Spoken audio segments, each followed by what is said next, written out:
যারা আমার চ্যানেলটাকে এখনো সাবস্ক্রাইব করেননি সাবস্ক্রাইব করে নিন, পাশে থাকা বেলটাকে ক্লিক করুন আমার নতুন নতুন ভিডিও আগে দেখার জন্য। বিসমিল্লাহির রহমানির রহিম। আসসালামু আলাইকুম। কেমন আছেন আপনারা? ভালো আছেন? আপনাদের দোয়ায় আমিও ভালো আছি। আপনাদের জন্য নিয়ে এসেছি নতুন এক রেসিপি, বসন্তী চিকেন কারি। রেসিপিটা খুবই সহজ বানানো, খেতে খুব সুস্বাদু। আসেন আপনারা আমার পাশে থাকুন, দেখুন কিভাবে রেসিপিটা বানানো হয়। এখানে আমি একটা পাতিলে রেখে দিয়েছি কিছুটা পানি গরম হয়ে গেছে। পানির মধ্যে আমি দিয়ে দিলাম পেঁয়াজ পাতা।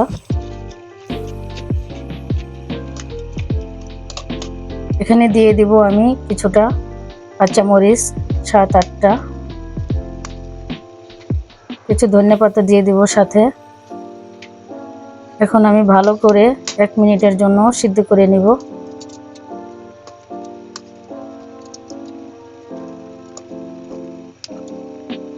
এক মিনিট হয়ে গেছে, এখন এটা সিদ্ধ হয়ে গেছে। আমি উঠিয়ে নিব, উঠিয়ে ঠান্ডা করতে রেখে দিব। ঠান্ডা করা হয়ে গেলে আমি ব্লেন্ডারে পেস্ট করে নিব।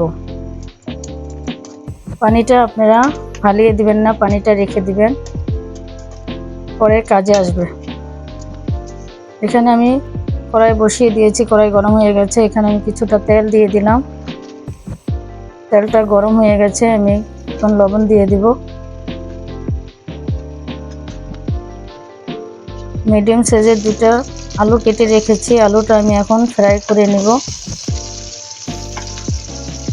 2-3 মিনিট ফ্রাই করে আলুটা আমি উঠিয়ে নেব। ফ্রাই করা হয়ে গেছে, এখন আমি আলুটা একটা প্লেটে উঠিয়ে নেব।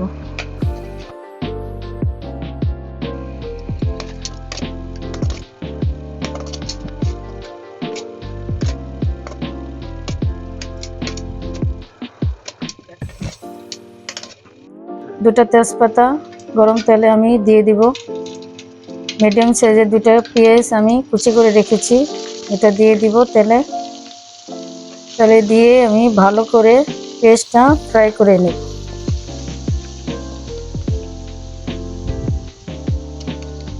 পেঁয়াজটা ফ্রাই হয়ে গেছে, এখানে আমি 2 টেবিল চামচ আদা রসুনের বাটা দিয়ে দিব। আদা রসুন বাটা আমি ভালো করে কষিয়ে নিব। মশলাটা আমার কষানো হয়ে গেছে। এখানে আমি হাফ চিকেন কেটে সিদ্ধ করে নিয়েছি, চিকেনটা দিয়ে দিলাম। চিকেনটা আমি এখন ভালো করে কষিয়ে নিব।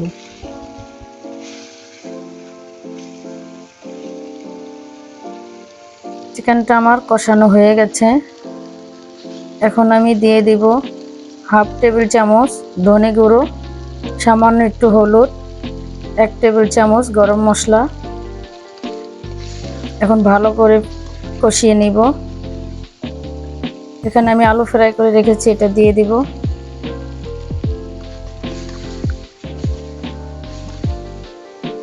কষানো হয়ে গেছে, 2টা দারচিনি দিয়ে দিলাম।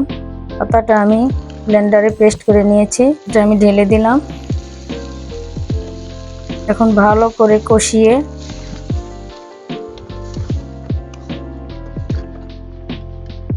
পানিটা রেখে দিয়েছি, আমি পানিটা আমি দিয়ে দিব।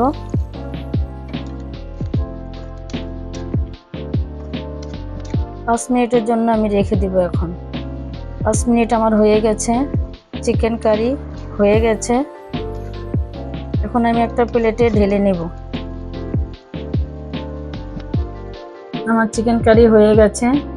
আমার চিকেন কারি যদি আপনাদের কাছে ভালো লেগে থাকে, আপনারা আমার ভিডিওটা লাইক করবেন, বেশি বেশি শেয়ার করবেন, আমার চ্যানেলটাকে সাবস্ক্রাইব করবেন।